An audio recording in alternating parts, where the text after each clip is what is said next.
Hi everybody, it's officially February 1st, and it's hard to believe that it's February 1st.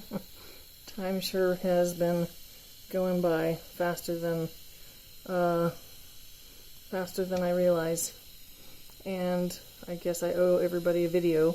Seems like a lot of folks are asking for an update. You can hear that I'm having difficulty with the breathing, of course. That hasn't changed. It's not great, but it's not too bad either. Sorry, I'm a little bit jittery here. I'm trying to find a comfortable spot, and I'm not doing a very good job. So, what's up with Wendy?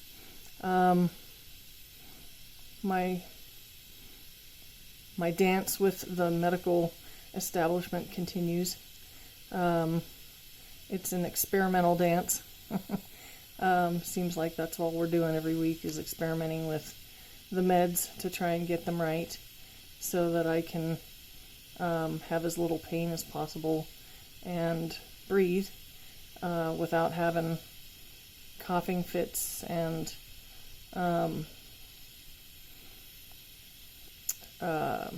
gas incidences where I'm gasping for breath, and can't quite find the right combination yet, but we continue to work on it.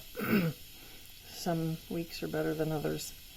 Tried a lot of different painkillers, have tried a lot of different remedies for the cough, cough medicine, inhalers, liquid cough suppressant, what else? Morphine. I'm on, anti-anxiety medication because, when you're running out of breath, it kind of causes some anxiety.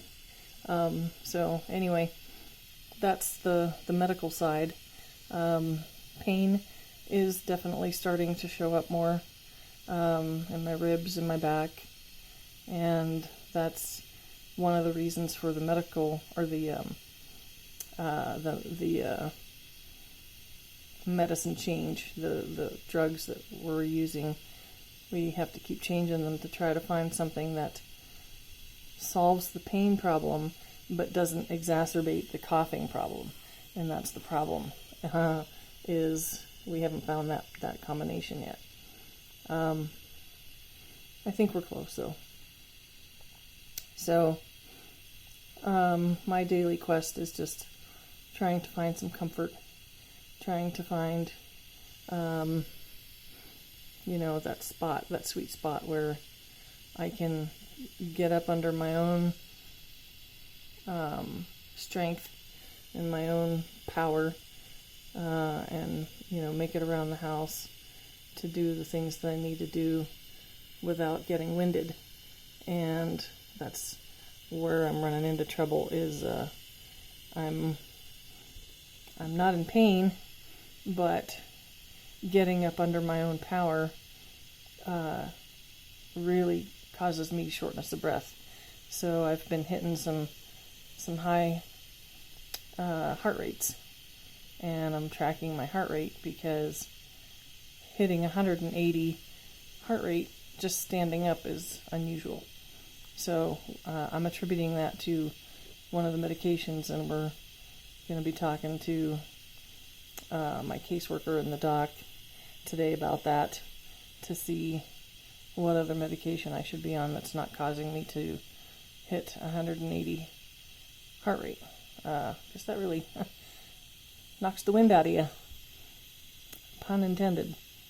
In the meantime, still working on getting the deal closed with one of my colleagues on the digital product that I created a couple of years ago. Because of my health, trying to get an appointment on the calendar is difficult because, I never know how I'm going to feel. And sometimes if I can't talk, if I can't catch my breath enough to be able to talk like this, I can't have a negotiation conversation. So that's still in the works. Still up here in Idaho with family, and we've gotten a dusting or two of snow once or twice, maybe an inch or two, but that's about it. And it was, melted within half a day. So not really too much of a intense winter, which is kind of nice. This is a part of the country where there's a lot of sun, so I'm out in the solarium right now enjoying the sun, even though it's like 48 degrees outside. So I do enjoy that. What else can I tell you? Some of you have sent me pictures, which I'm so grateful for. I love waking up in the morning and looking over at my friends and saying good morning to everybody, and having you guys there to comfort me and support me when I'm having a tough time. That's why I have those pictures there, so I don't feel so alone when I'm having difficulty. I feel like you guys are there cheering me on and holding my hand virtually and putting your arms around me to help me get through it, along with my family here, who's doing the very same thing, but for real. Definitely still enjoying having the puppies, a pile of puppies with me to get through this. They pile on in the morning when we wake up and pile on at night to say goodnight, and it's quite sweet. It's great to have that energy when you're not feeling so great. Although they can be a little bit overwhelming now, since I'm getting a little bit weaker. And I'm having to have them control their puppy energy, which is nearly impossible, by just limiting me to just having one of them in the room at a time to have our good mornings and our good nights.